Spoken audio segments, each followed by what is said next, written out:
शुक्लाफाटा राष्ट्रिय निकुञ्ज तथा बेलडाडी गाउँपालिकासँग जोडिएको खुल्ला सीमा क्षेत्रको कञ्चनपुर जिल्ला अधिकारी लगायत जिल्ला सुरक्षा समितिले बुधबार अनुगमन गरेको छ। खुल्ला सीमा नाकामा हुने गतिविधि बारे बुझ्न अनुगमन थालिएको हो। प्रमुख जिल्ला अधिकारी नारायण प्रसाद सापकोटाको नेतृत्वमा जिल्ला स्थित सुरक्षा निकायका प्रमुख लगायतको टोलीले सीमा क्षेत्रको अनुगमन गरेको हो। अनुगमनका क्रममा प्रमुख जिल्ला अधिकारी नारायण प्रसाद सापकोटाले यस्तो भन्नुभयो।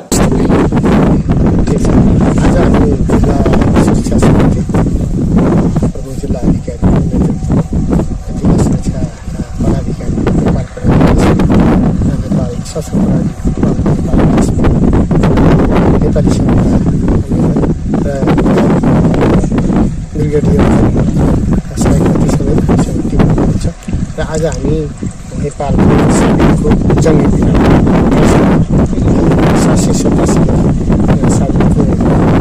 789 सम्मको पिलरहरू अहिले स्तर पर निरीक्षण गऱ्यौँ र 787 पिलर जो जङ्गी पिलर 28 भनिन्छ त्यसका सब पिलरहरू 1 र 2 हामीले नेपालको तर्फबाट गाडिसकिएको छ र अरू पिलरहरू पनि गाड्ने त्यसको सर्वे डिपार्टमेन्टको समन्वयमा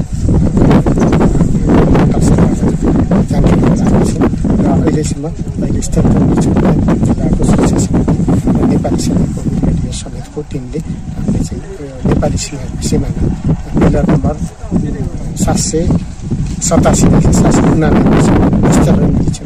समस्या दुईटा पिलर बीचमा 787 नम्बर पिलर चाहिँ त्यहाँ गाडिएकै छ, जसलाई जङ्गी पिलर 28 पनि हुनेछ। 787 देखि 789 सम्म जसलाई 28 नम्बर जङ्गी पिलरदेखि 27 नम्बर जङ्गी पिलरका बीचका सब पिलरहरूमा 1 र 2 सब पिलरहरू गाडिसकेको छ। अरू पिलर पनि दुईटै देशको डिपार्टमेन्ट सर्वे डिपार्टमेन्टको संयुक्त अनुगमनमा गाडिन्छ र अहिले हामीले यो चाहिँ स्थलगत सीमाको स्थलगत निरीक्षण गर्ने क्रममा जिल्लाको सुरक्षा समिति र सहायक रक्षीसँग खासै यो समस्या छैन। यो सामान्य खेतीपाती दुईटा देशको व्यक्ति किसानहरूले गर्नुभएको होला, त्यो कुरा चाहिँ समस्या होइन।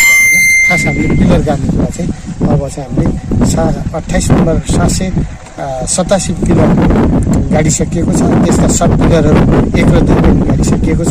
अरू पिलरहरू 789 सम्मका सब पिलरहरू गाड्ने क्रममा दुईटै देशको सर्वे डिपार्टमेन्टको संयुक्त टिमले चाहिँ तय